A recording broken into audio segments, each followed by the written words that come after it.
Por la señal de la Santa Cruz de nuestros enemigos, líbranos, Señor Dios nuestro. En el nombre del Padre, y del Hijo, y del Espíritu Santo. Amén. Señor mío y Dios mío, creo firmemente que estás aquí, que me ves y que me oyes. Te adoro con profunda reverencia. Te pido perdón de mis pecados y gracia para hacer con fruto este rato de oración. Madre mía Inmaculada, San José mi Padre y Señor, Ángel de mi guarda, intercedan por mí. Una de las cosas que frecuentemente oímos decir al Papa Francisco es su advertencia contra la mundaneidad, un término bastante, o también se dice mundanidad, un término bastante clásico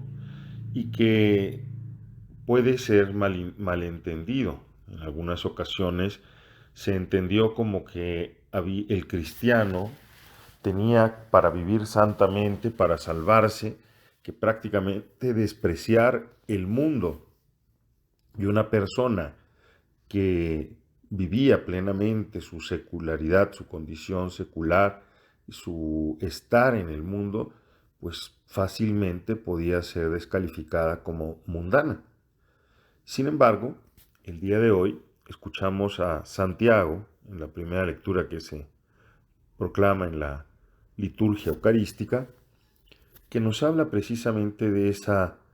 enemistad que existe entre Dios y el mundo y la necesidad de que nosotros optemos decididamente por ser amigos de Dios y vivir de acuerdo a esa sabiduría que viene de lo alto, a actuar con criterios sobrenaturales como el domingo considerábamos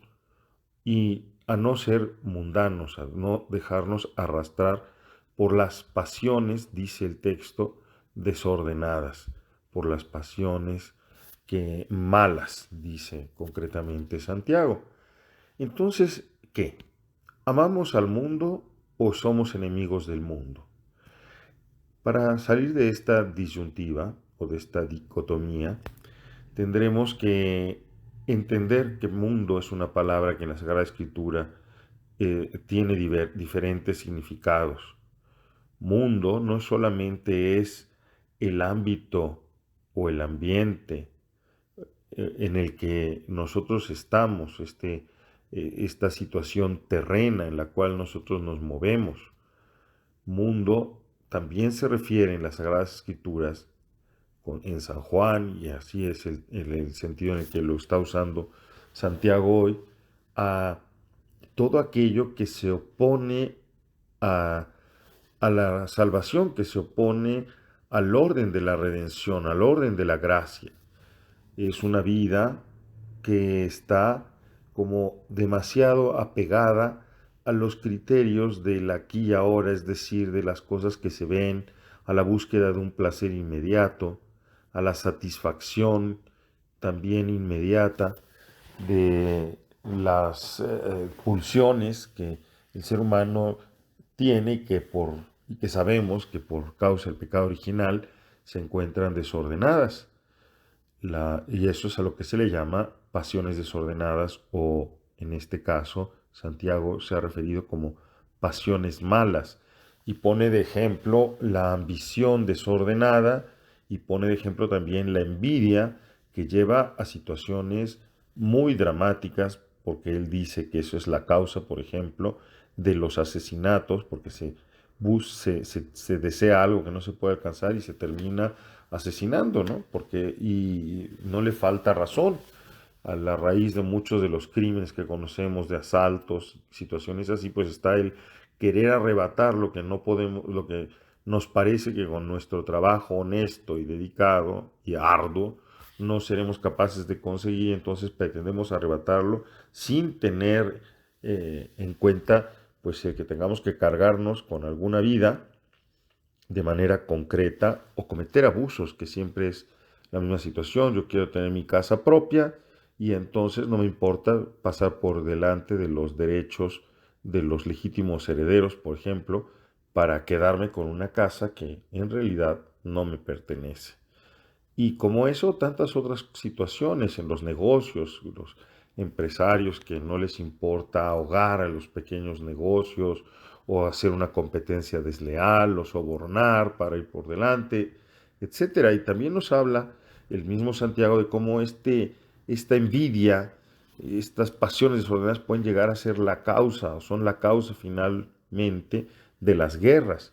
Y es también bastante evidente. Ahora tenemos allí el problema, por ejemplo, de Rusia con Ucrania, y en el fondo de las cosas está el interés de Rusia de empoderarse de la zona y del territorio más rico de Ucrania, que es la zona minera, y que es también una manera de expandir su territorio haciendo alianzas con algunos poderes constituidos en esa zona,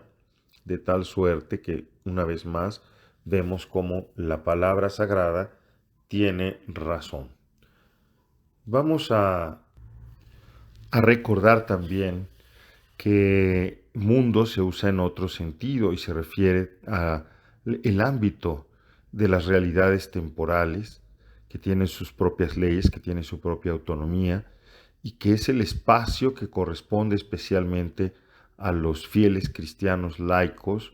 evangelizar y transformar según la palabra del Evangelio, la doctrina de Jesucristo.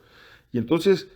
los cristianos somos en realidad muy amigos del mundo, del siglo, en este último sentido,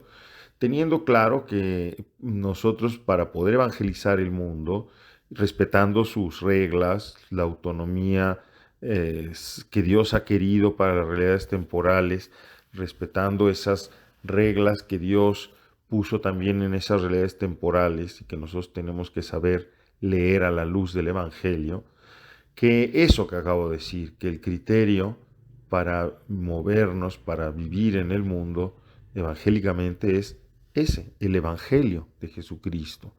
Y entonces, nada de cristianos que se sienten ajenos al mundo y que son buenitos, pero que no se involucran con las realidades temporales, con las realidades materiales concretas, para vivificarlas con la savia buena del Evangelio. Entonces, ¿qué? Al final, nosotros descubrimos que si bien por una parte debemos evitar ser mundanos, es decir, no mirar a Jesucristo, no vivir según la doctrina de Jesucristo, y vivir sin criterios sobrenaturales, sin buscar las cosas de arriba donde está Cristo, que reina sobre todo, ni tampoco ser gente que se evade con el pretexto de ser espirituales de su compromiso concreto, material, de transformar la realidad según el Evangelio. Este sano equilibrio es el que se nos pide a los fieles cristianos, de manera especial a los fieles cristianos laicos, porque a ellos les corresponde, por vocación específica, esa transformación del mundo, esa elevación del mundo, cuando ejercen el alma sacerdotal, cuando viven íntimamente unidos a Jesucristo por la oración, por los sacramentos, cuando tienen formación y dedican tiempo, como nos dice hoy el Evangelio, como Jesús al ir atravesando la Galilea no quería ser visto por las personas porque él iba instruyendo a sus discípulos y quería permanecer con ellos íntimamente, educándoles, dedicándoles tiempo, pero eso no hubiera sido posible si los discípulos no hubieran querido dedicar también ellos ese tiempo.